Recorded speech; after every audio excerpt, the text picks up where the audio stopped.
Dan kita ketemu lagi pada podcast Haba Pajak Mandu-Mandu, bukan Haba Pajak. Sebelum podcast ini kita mulai, please like, subscribe, bagikan ke teman-temanmu, dan Presiden Google. Dan alhamdulillah pada siang berbahagia ini kita kedatangan orang yang sangat wow, multi talenta. Beliau ini adalah seorang wanita yang cantik, terus pengusaha muda, terus perlu jadi politikus juga ya kan? Kita perkenalkan Kak Vivi Spa. Silakan Kak. Hai, assalamualaikum. Perkenalkan, nama saya Vivi Spa. Tapi banyak yang kenal dengan Vivi Spa. Saya ibu dari 2 orang anak. Alhamdulillah saya juga pengusaha. Bilang muda. Kak, ceritain dong Kak, kesibukan kakak sekarang ini seperti apa di saat wabah corona sepertinya belum juga berakhir ya, dan kita juga tidak tahu kapan ini berakhir. Bagaimana cara kakak menyiasati keadaan seperti ini? Tetap berjuang, karena kita tidak bisa dengan kondisi COVID seperti ini kita langsung mundur, langsung down. Mungkin dengan COVID seperti ini kita jadi lebih bersemangat. Kita ngambil ini kesempatan. Mungkin orang lain mundur, kita jangan. Mungkin ini salah satu kesempatan untuk kita maju gitu. Di saat orang lain mundur. Oke.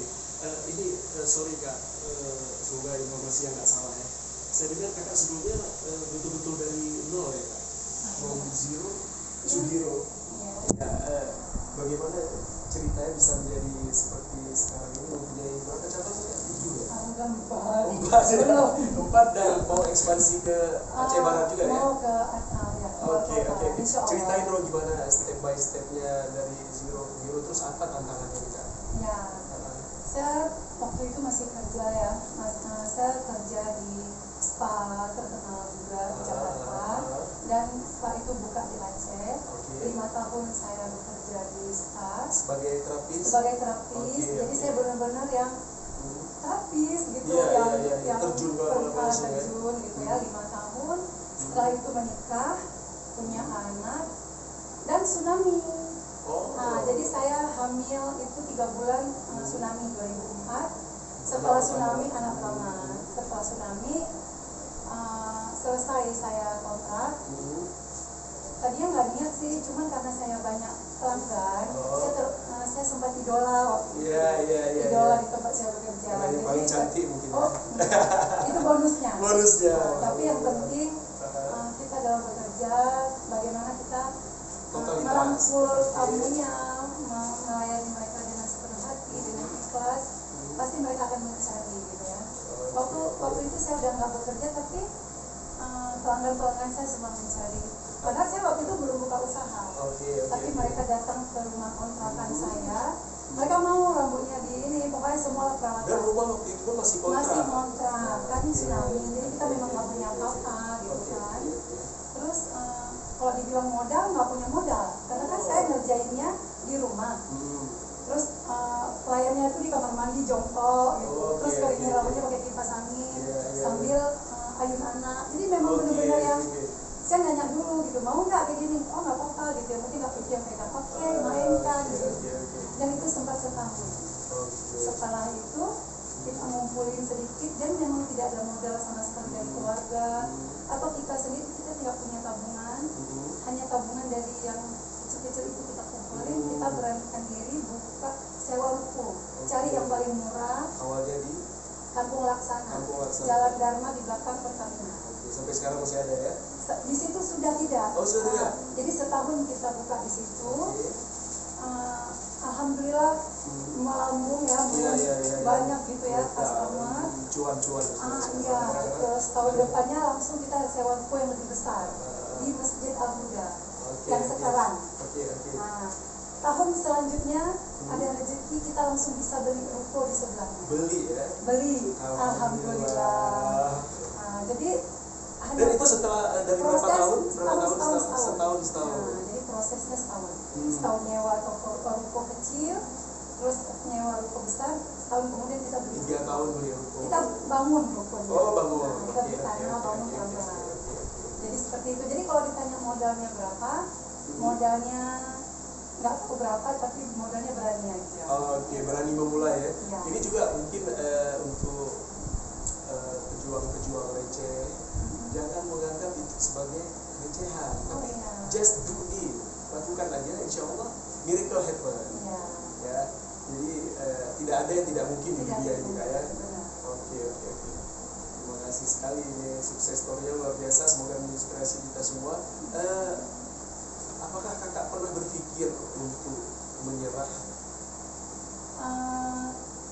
Setelah saya pindah ke ruko sendiri, manajemen saya perbaiki. Yang tadinya kacau, karyawannya masuknya suka hati, pekerjanya juga suka-suka. Saya sudah nekat, saya punya ruko sendiri, saya akan benahi semuanya. Manajemennya saya perbaiki. Setelah saya perbaiki semuanya, tentunya saya berubah dong. Kan semua sudah ada manajemen. Jadi saya dianggap maksudnya terlalu tegas, maksudnya semuanya itu sudah sesuai SOP, sudah ada SOP-nya. Jadi di situ banyak kesedihan gitu ya, maksudnya kita harus tegas terhadap karyawan, sedangkan mereka sebelumnya tidak seperti itu. Suka-suka gitu ya. Jadi ya. saya jadi buat semuanya SOP, jam masuk kerja semua. Dan itu kakak standarnya dari saya kan sekolah manajemen. Sekolah ekonomi. Enggak, sekolah manajemen SPA. Sekolah manajemen SPA di Medan. Saya mau ngambil di Jakarta, tapi ada yang dekat karena punya bayi. Jadi saya ngambil di Medan. Jadi ada sekolah manajemennya, khusus manajemen SPA. Tadinya kan saya cuma terapi SPA. Nah, jadi saya harus paham tentang SPA. Benar ya? Iya, saya jadi sekolah manajemen, saya tahu SOP-nya, bla bla bla. Udah saya buat semuanya. Nah, disitulah awal air mata, masalah sampai di situ agak merasa apakah harus menyerah. Jadi mereka tuh maksudnya orang-orang lama itu, karena kan waktu itu usia saya kan baru 22 tahun. 22 tahun 22 tahun, anak saya masih 3 bulan, satu ya, umur 21 tahun. Ya. Nah, jadi masuk 23 lah ya waktu itu. Jadi yang iya. Jadi waktu itu karyawan saya itu usianya sudah tua-tua. Jadi ada yang 30, 40. Jadi mereka apa nih diperintahkan anak gitu. Kan banyaknya begitu kan. Maksudnya memang saya ada merasa tapi saya masih muda. Jadi setiap malam nangis, nangis curhat sama suami. Udahlah, nggak usah aja. Suami nggak nangis juga kan? Kan ada bahunya. Iya. Pinjam bahu suaminya kan. Jadi ternyata nggak enak punya usaha, saya bilang. Ternyata enaknya kecil-kecil aja, nggak usah lah kita gini-gini. Nggak usah naik kelas. Ternyata sedih gitu ya, gini-gini amat saya cari uang kok. Saya kok masih biasanya kan karyawan yang dizolimi, kok ini saya yang dizolimi gitu. Waktu itu ya 5 tahun itu sempat mau nyerah gitu. Cuman kata suami, kamu senang di bidang ini, kamu maksudnya punya mimpi, kenapa kamu harus mundur gitu? Dengan keadaan hal seperti sepele gitu kan, halnya sepele, bukan kalau usaha kamu tidak ada customer, sepi, itu boleh kamu menyerah. Tapi ini persoalannya hanya di karyawan. Mereka butuh mereka pun butuh mungkin pengarahan, briefing, mungkin itu bisa jadi terbiasa bagi mereka. Oh gitu, jadi cobalah briefing, buat pendekatan dari hati ke hati, bahwa kita di sini jangan buat antara bos dan anak buah, tapi kita di sini bagaimana cara kita di sini tempat kita cari rezeki, bagaimana kita menjaga tempat kita. Lama-lama ternyata jadi nikmat gitu ya, jadi mereka jadi oh iya kesentuh lah ya. Saya datangin ustazah sirama rohani. Dan sampai sekarang mereka masih briefing, masih alhamdulillah ada yang udah 16 tahun ya mas saya. Jadi kan sepanjang udah 16 tahun. Seperti keluarga sendiri ya, kan. Maksudnya ini lahan, mari maksudnya kita sama-sama cari rezeki di sini privasi kita lah ya. Oke, kalau menurut kakak ini latar belakang pendidikan lingkungan itu sangat berpengaruh untuk menjadi seorang wira swasta atau entrepreneur ini. Kalau latar belakang lingkungan pergaulan kita nih, aku temennya nih sama berbisnis. Biasa kita kan orang di Aceh ini orang Sigli ya, kawannya orang Sigli. Orangnya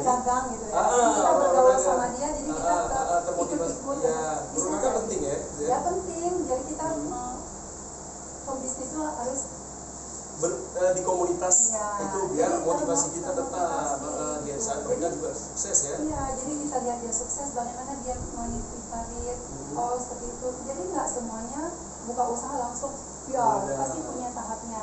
Jadi dengan kita dekat sama mereka, kita jadi lebih tahu. Iya, gitu. bisa curhat ya kan. Ya. Terus kalau menurut kakak seperti membuka seperti ini harus melalui tahapan berdarah-darah seperti kakak tadi itu, atau kita beli franchise-nya itu udah selesai gitu. Manajemennya nggak begitu seperti Indomaret mungkin Alfamart gitu. Kalau Alfamart. Jadi kan pengusahanya nih sistem ya, sistem ownernya jadi jalan-jalan. Ya. Bisnisnya tetap jalan gitu. Beda kasus dagang seperti itu yang Indomaret atau Alfamart atau minimarket itu dengan kasus spa ini skill.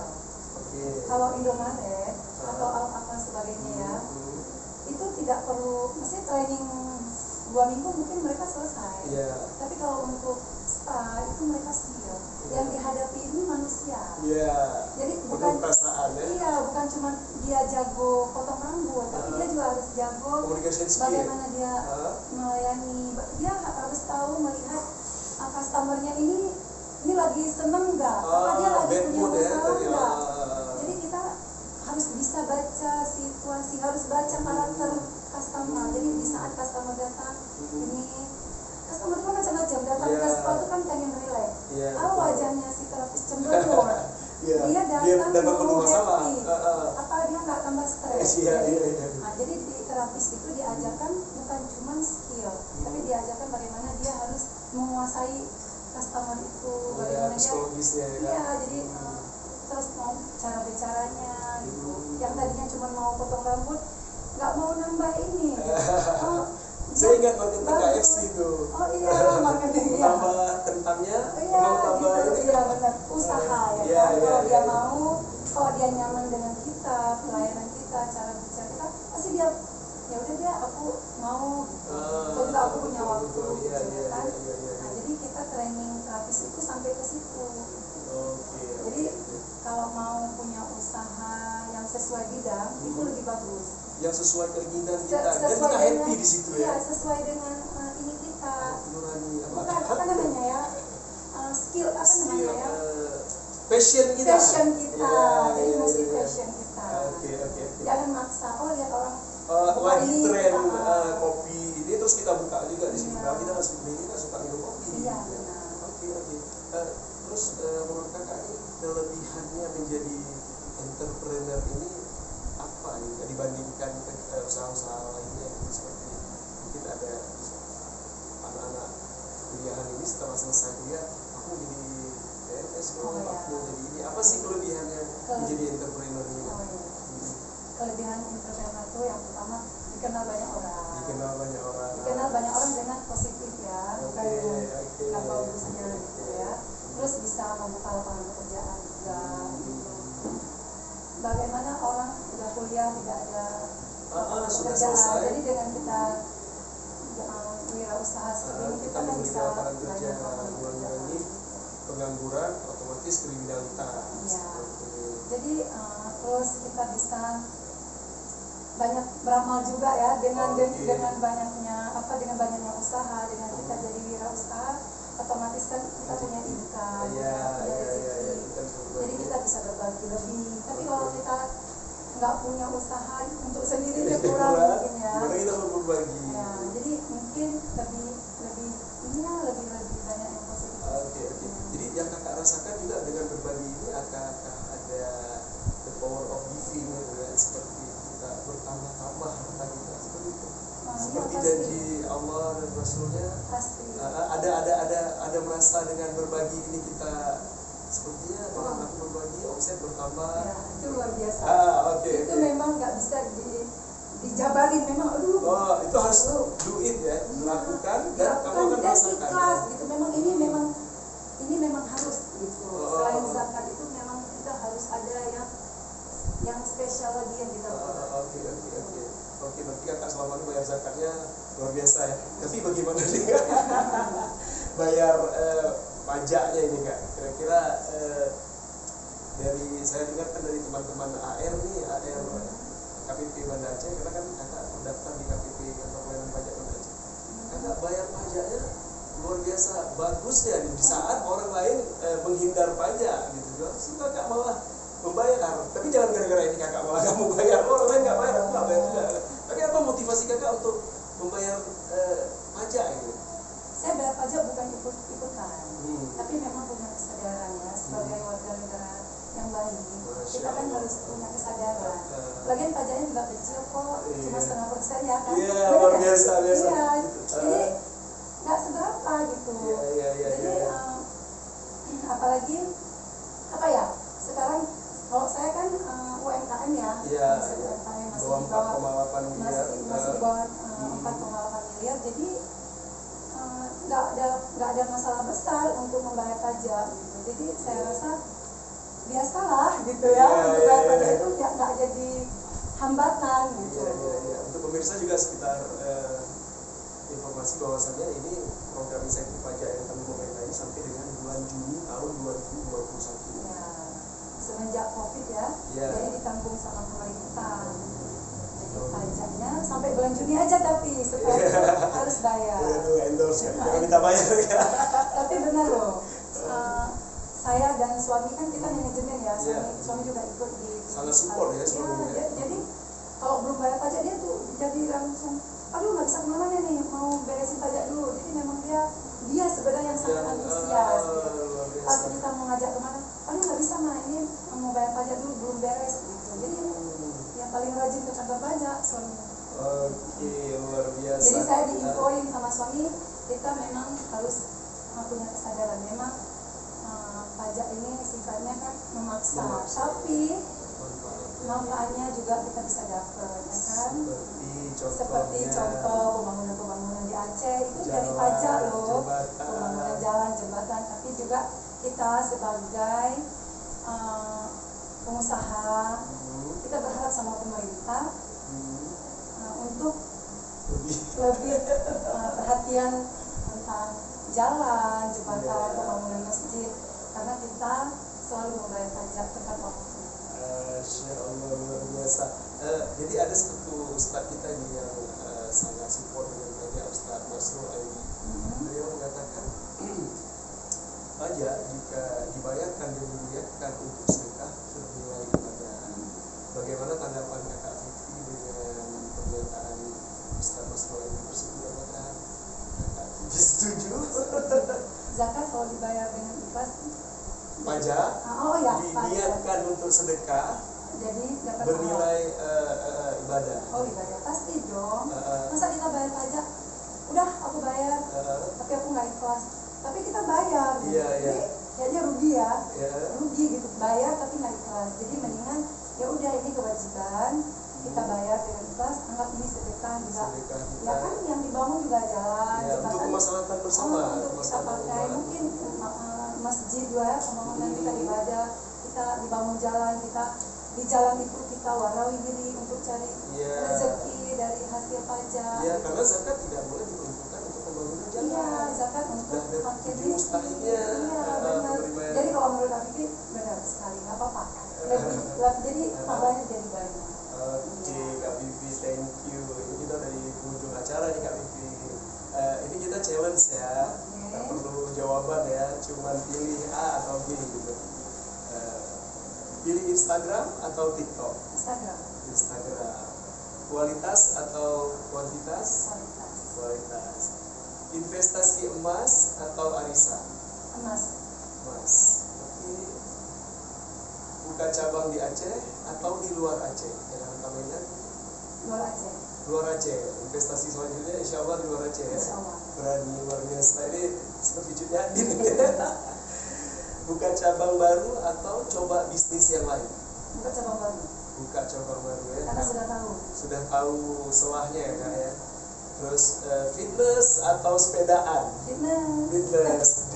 Kira sanggup lawan masalah dan tetap sehat bukan tentunya, Kak ya. Kakak luar biasa, udah cantik, kaya gitu. Bodinya juga masih proporsional banget ya. Alhamdulillah. Kasih diskon ya kalau istri saya datang. Oh pasti. Karena fitness itu kan selain untuk langsing, tapi kan sehat. Tapi bapak juga ya? Iya, tapi saya nggak langsing. Mungkin bapak harus jadi trainer saya. tadi udah kita buka. Ada pesan kakak mau sampaikan terakhir untuk anak-anak muda Aceh atau untuk masyarakat Aceh atau untuk kantor pajak sendiri? Oh ya, Ada pesan terakhir kakak? Apa nih? Oh ya. Apapun boleh. Buat anak muda, kalian harus punya mimpi. Karena mimpi tidak bayar, gratis. Jadi kalian harus menghayal, harus punya mimpi, yang mimpi itu akan kalian kita kejar. Berjuang terus, tantang mundur. Nothing impossible. Ya. Oke, luar biasa. Tadi kita sudah buka dengan bismillah, kita akhiri dengan alhamdulillah. Semoga sharingnya menjadi berkah dan menjadi lentera di alam barzah. Saya Muhammad Firdaus dan saya Vivi Samila. Sampai jumpa di lain waktu. Assalamualaikum warahmatullahi wabarakatuh. Cut. Boleh. Bagus sekali.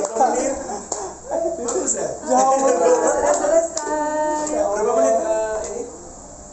Bagus sekali kak. Kakak ada bisa jadi motivator. Bisnis baru. Tapi ada yang dilewatin pertanyaan. Ada. Ada ya?